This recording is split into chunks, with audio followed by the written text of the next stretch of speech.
guys have a passion? And if so, how would you feel if someone told you you couldn't achieve your passion anymore because they felt like it was a form of vandalism? Art graffiti was something that was first discovered in New York City in the 1970s, and it has become more and more popular as time changes. Nowadays, you can barely drive down the highway without seeing this form of art everywhere, from on the signs you see above your head to even like little train cars you might pass, anything.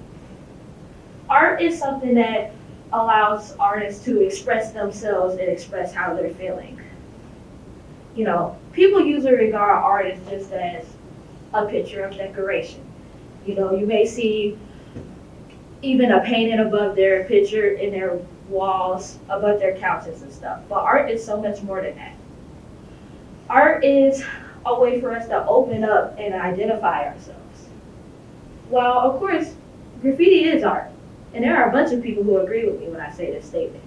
But you have that small 45%, of course, that doesn't. And they're all entitled to their own opinion. Let's take, for example, Swoon, Letty Pink, JR, and Banksy. These are all currently famous graffiti artists who got their start during what you would call vandalism art as well right now. I don't hear you complaining about how they got their start. You guys pay to go see their paintings and artists and stuff right now. As somebody who really supports art graffitists, I feel like we should all be more open and be willing to accept them for who they are. Art is something that has always been a part of human society and just continues to grow in us more and more. It's been used as a tool for income, education, even culture. Art graffiti, it has no limits.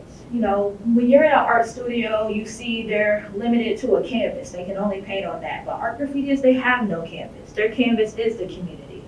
They get to paint on the train cars, the signs, the buildings, all of it. That is what they use as their canvas.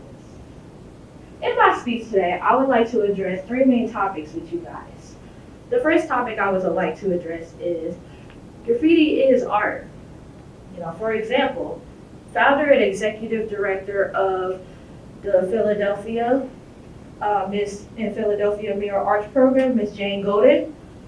She created Philadelphia's anti-graffiti network in 1894.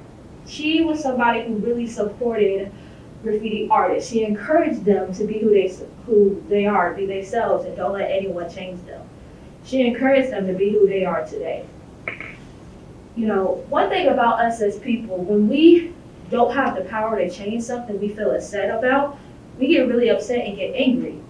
And graffiti art is a great way to express how that makes us feel, to get our point across without causing violence and riots and all that other stuff we try to do now today.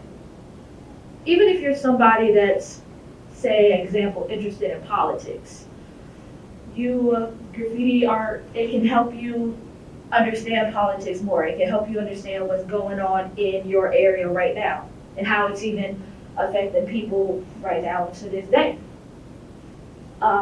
A second point I would like to point out is art is beautiful. Graffiti art is beautiful. For you guys who don't know, Margaret Wolf Humford, she is very famous for the saying, beauty is in the eye of the beholder. Now, what I think is beautiful and what you think are beautiful could be the exact same thing, or they could be two very different things. So who are we to try to make the decision on whether we think art is beautiful? What I may think is beautiful, you're looking at it and you think it's completely ugly. That's just the personal opinion you're allowed to have. Art, it runs deeper in us. It's rooted from other problems, and that's just trying to express ourselves. And sometimes the problems we have today, we carry on our shoulders, they can get bottled up to become too much for us. And if we don't express our issues somehow, some way, it can explode. And art is a great way to express that. Another example I have for you guys is music. I don't hear none of you talking about, I don't like that music, it should be illegal. You can't play that song, I don't like the genre or what it represents. You don't say that. No. You accept the music for what it is. Even people that's trying to come up on their own and make their own music, you tend to accept it. So if you can accept all forms of music, why can't you do the same with art? Why can't you be as open with art as you are the way with music? Graffiti artists, for example. We as a society, we refuse to give graffiti artists the credit they deserve. And this causes them to look for that credit through their peers and family members instead of us. And maybe as a society, if we would learn to accept them, they wouldn't feel the need to tag buildings and tag signs and, jump the fences. Maybe they would use their skills where they could become famous artists inside of an art gallery, like the rest of us. Art, it encourages beautification. It helps us find ourselves within deep. Of course, I was never really a big artist, but I've learned to appreciate art and how it makes me feel the longer I've read about it and looked at it. The last point, I want to address with you guys today is back to who I was saying earlier. Banksy, all these other artists. Banksy is well known and very popular right now today.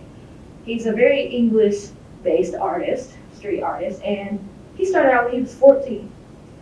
At 14 years old, he was jumping fences, buying spray cans from stores, and getting his point across, spraying about the world and how he viewed his opinion on what was taking place at that time. He's very popular, and you guys still love to go see him, even though y'all wanted to vandalize his work and call his work destruction of property back when he was younger. Another example, which is my favorite, is Lady Pink. She got her start also in street vandalism as well. She started in 1979 following the loss of her boyfriend. She was going around cities and tagging her boyfriend's name across, trying to express the grief she felt after she lost him, trying to get her point across and how that made her feel.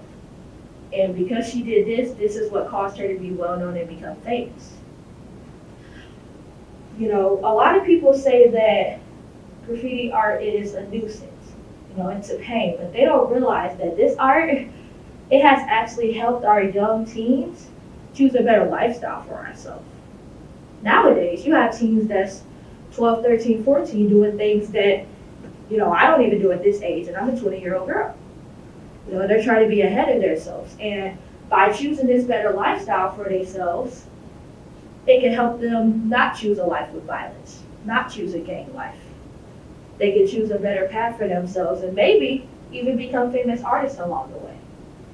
We all see the signs that say, oh, don't trespassing or you'll face the consequences. And you'll see sometimes kids sneaking through little cuts that be in fences at the bottom trying to go back there. And while we're all trying to disturb their peace and stop what they're doing, they're just back there trying to express their creativity and how they feel about the world. So why are we trying to stop them from expressing themselves when we're supposed to be trying to help them become who they are, raise them up to be anything they want to be in the world? Well, we're trying to all stop them.